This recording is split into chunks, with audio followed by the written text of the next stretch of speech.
प्रशासन और सरकार ये वादा खिलाफी अगर वादा खिलाफी हुआ तो जो ये हुजूम देख रही है तो ये हुजूम फिर शांत नहीं बैठेगा, क्योंकि भीम आर्मी के लोग अपने वादे से पीछे नहीं मुकरते हैं। फिर प्रशासन के खिलाफ प्रोटेस्ट करना पड़ेगा, रोड जाम करना पड़ेगा, वो भी किया जाएगा अगर वादा खिलाफी हुआ तो। वैसे उम्मीद है कि एक वादा खिलाफी और जेसीबी भी गई है, तो अंतिम संस्कार में क्या किया जाएगा? नहीं, वो दफन हो गया, बाकी को डिस्पोज किया गया, दफन।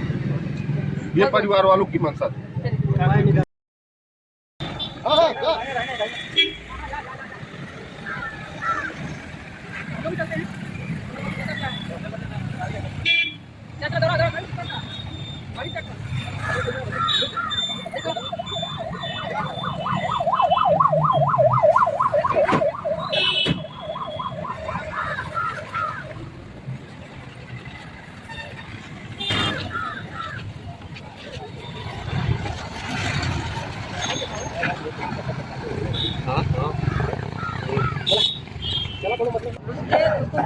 कुछ दबंग मंचले लड़के या अपराधी आरोपी कहेंगे तो उसको खींच ले जाते हैं, गन्ने खेत में उसके साथ रेप करते हैं, फिर उसकी हत्या कर देते हैं। उसी को इंसाफ दिलाने के लिए यहाँ पे आए हुए हैं समाजवादी पार्टी के नेता हैं और भीम आर्मी के नेता हैं। आपसे बात करेंगे।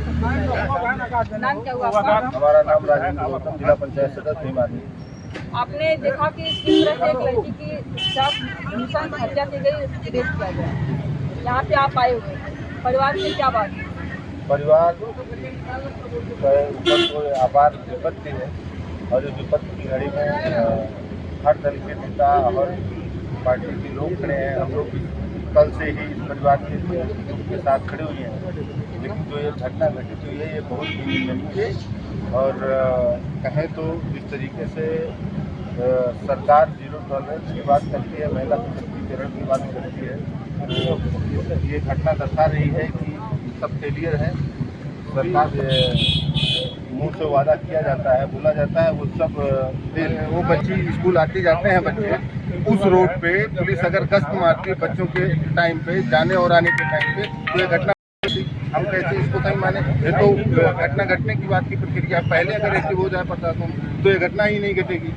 समाजवादी पार्टी के नेता हैं, आपकी सरकार भी रहती है, तो जो बात ये करें क्या ये पॉसिबल है? इसका नाम बताइए अपना। देखिए, मैं डॉक्टर राजेश सिंह, मैं यहाँ से चुनाव लड़ चुका हूँ, जो विधानसभा का हार गया था पिछली बार, जो रनर प्रत्याशी था। जो घटना हुई है आज तक इस इलाके में ऐसी घटना नहीं घटी, कोई घटना नहीं घटी थी। इतनी निंदनीय, इतनी विभत्स और इतना जघन्य अपराध जिन लोगों ने भी किया है, वो जल्द से जल्द प्रशासन से हम लोग यही अपील करते हैं कि उनको जो पकड़ करके और उचित दंड जो है दें, ठीक है। और जो अभी भाई साहब कह रहे थे, बात तो सही है कि देखिए, आपको हम बता दें कि शासन दंड करता है, दंड जो है वो शासन करता है और है अपराधियों में होना चाहिए। ऐसी तमाम घटनाएं जो है घट रही हैं, तमाम तरह की घटनाएं जो है प्रदेश में घट रही हैं। उसी कड़ी में ये भी एक घटना है कि ये बहुत ही निंदनीय है, बहुत विभत्स है और इसकी हम लोग सारे लोग निंदा करते हैं। 12 बजे शव आया हुआ था, दोनों लोगों से सवाल मेरा, 12 बजे शव आया हुआ था, लेकिन 12 बजे से अब जाकर के अंतिम संस्कार हो रहा है, तो क्या क्या कमियाँ रही? अंतिम संस्कार हो रहा है, अंतिम संस्कार हो रहा है 12 से 4 बजे के आसपास जरूर। देखिए, जो पीड़ित परिवार है, पीड़ित परिवार तो अपनी मांग, समाज है, पीड़ित परिवार है, लोग हैं, वो अपनी मांग तो रखेंगे ही। तो लोगों ने अपनी मांग रखी थी। सबसे पहली मांग तो यही थी कि अपराधियों को जो है दंड दिया जाए, शीघ्र जल्दी से जल्दी उनको पकड़ा जाए। फिर आर्थिक सहायता की भी मांग थी सरकार से कि आर्थिक सहायता दिया जाए और इसके बाद जो है नौकरी दिया जाए। और अब ये तो हम नहीं बता सकते कि क्या बात हुई, आपके सामने कोई बात हुई हो तो आप इसमें जो है परिवार की तरफ से जो मांगे रखी गई हैं, पहली मांगे ये है कि जो इसमें अपराधी है, जो आरोपी है, उसके खिलाफ सख्त से सख्त कार्रवाई हो, उसको पकड़ के जेल भेजा जाए और मामला फास्ट ट्रैक कोर्ट पे चलाया जाए, जिससे उसको तत्काल सजा, शीघ्र सजा मिले और कम से कम फांसी की सजा होनी चाहिए। और दूसरी चीज़, परिवार के भरण पोषण के लिए 50 लाख रुपया मुआवजा।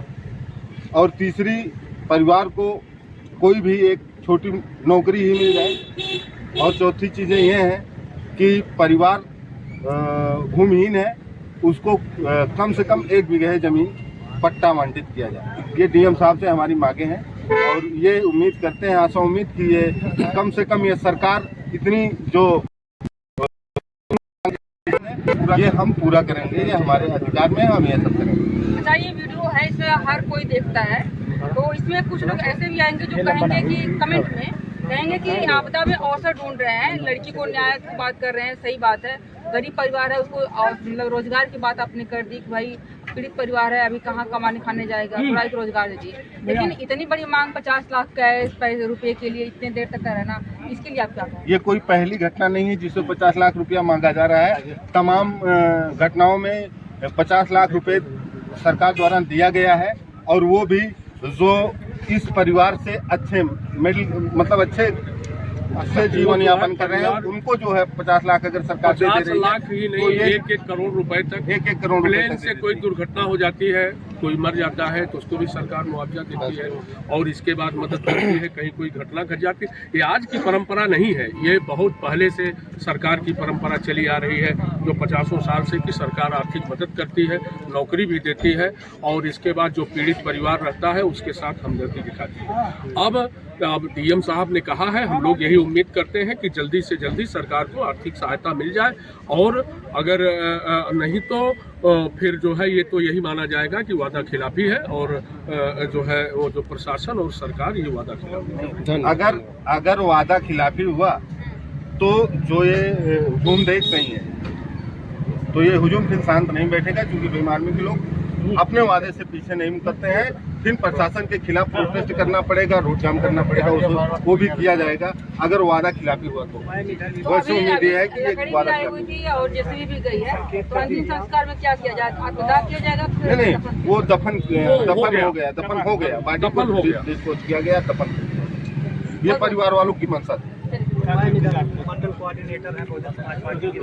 अच्छा, आप तो देख रहे हैं कि आपके समाज में भी जघन्य अपराध हुआ है, क्या कहना चाहेंगे? क्योंकि अपराध बढ़ते जा रहा है दिनों में। मुझे सिर्फ इतना कहना है, ये जो हमारी डबल इंजन की सरकार है, जो अपने को डबल इंजन की सरकार कहती है और ये नारा देती है कि बेटी बचाओ बेटी पढ़ाओ, उसके संबंध में मुझे ये कहना है। और माननीय मुख्यमंत्री जी की एक ठोको नीति है और बुलडोजर नीति है, तो और ये माननीय मुख्यमंत्री जी कहते हैं कि अगर बहन बेटियों के साथ कहीं कुछ होगा, आज यहाँ होगा तो अगले चौराहे पे एमराज मिलेगा। तो मैं ये कहना चाहता हूँ माननीय मुख्यमंत्री जी से, आज जो दलित बेटी के साथ ये कुकृत्य हुआ है, उसकी हत्या हुई है, उनका एमराज किस चौराहे पर मिलेगा और इन अपराधियों के खिलाफ बुलडोजर कब चलेगा। और बाकी चीजें जो है, हम बहुजन समाज पार्टी के, मैं मंडल कोऑर्डिनेटर हूँ, रामनरेंद्र दोष, पूर्व ब्लॉक प्रमुख भी रहा हूँ। आज आपके इस चैनल के माध्यम से ये बता देना चाहते हैं हम लोग कि अगर न्याय नहीं मिला, जबकि माननीय जिला अधिकारी महोदय ने बहुत बढ़िया ढंग से कहा है कि हम इस परिवार को न्याय दिलाएंगे। हम जिला अधिकारी महोदय कम से कम 4-5 घंटे वहाँ रहे, मैं उनकी भी सराहना कर रहा हूँ, पुलिस प्रशासन लगा उसकी भी सराहना कर रहा हूँ। लेकिन मैं ये चाहता हूँ कि ठोको नीति, माननीय वहाँ कप्तान साहब भी रहे, लेकिन जो ठोको नीति है ये क्या इस दलित परिवार, दलित बेटी के ऊपर लागू होगी? क्या इनकी जो है बुलडोजर नीति इस दलित बेटी की हत्या पर लागू होगा? देखना हमको इसी चीज का है। और अगर नहीं लागू हुआ, इसके लिए हम संवैधानिक ढंग से आंदोलन करेंगे। आप क्या करना चाहते हैं? मैं सुनील मिश्रा, पूर्व प्रत्याशी हूँ, पूर्व जिलाध्यक्ष कांग्रेस से। घटना बहुत दुर्भाग्यपूर्ण, निंदनीय और शर्मनाक घटना हुई है। ऐसी विभत्स घटना की जितनी भी निंदा की जाए वो कम है। आज बलात्कार के बाद मौत हुआ है, कल की घटना है। जिलाधिकारी महोदय और